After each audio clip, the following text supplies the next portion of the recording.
ডোমার মতো যেটা উঠতেছে এটা মূলত নাইট্রোজেন গ্যাস। এটা আসলে ধোয়া দেখে মনে হইতেছে যে গরম, আসলে এটা গরম না, অত্যন্ত ঠান্ডা একটা গ্যাস।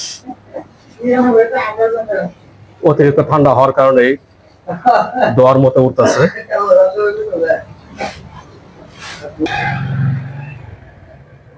ব্রাকের কর্মীরা ব্রাক অফিস থেকে যেভাবে বীজ কালেক্ট করে আজকে আপনাদের দেখাবো। প্রথমে চলে আসলাম ব্রাক অফিসে। হলো ব্রাক অফিস।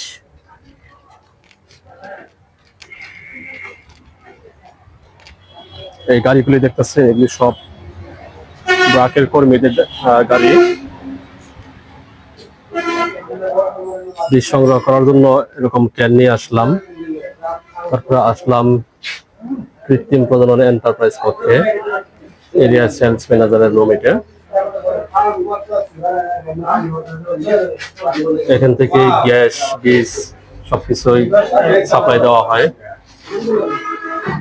এখানে যাদের দেখা যাচ্ছে সবাই হলো ব্রাকের কর্মী। সবাই আজকে বীজ নিতে আসছে, পাশাপাশি গ্যাস নেবে। এই ভাই হলো আমাদের এরিয়া সেলস ম্যানেজার।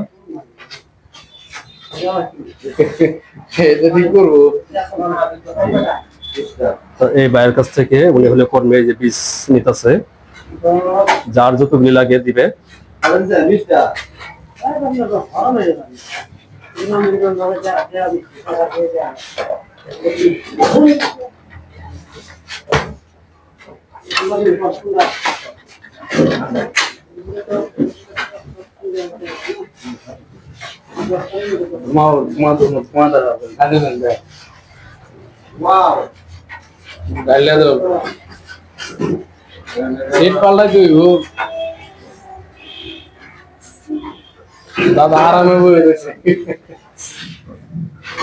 এখানে যারা আছে সবাই ব্রাকের আই কর্মী, সবাই আসছে গ্যাস সিমেন্ট কালেক্ট করার জন্য।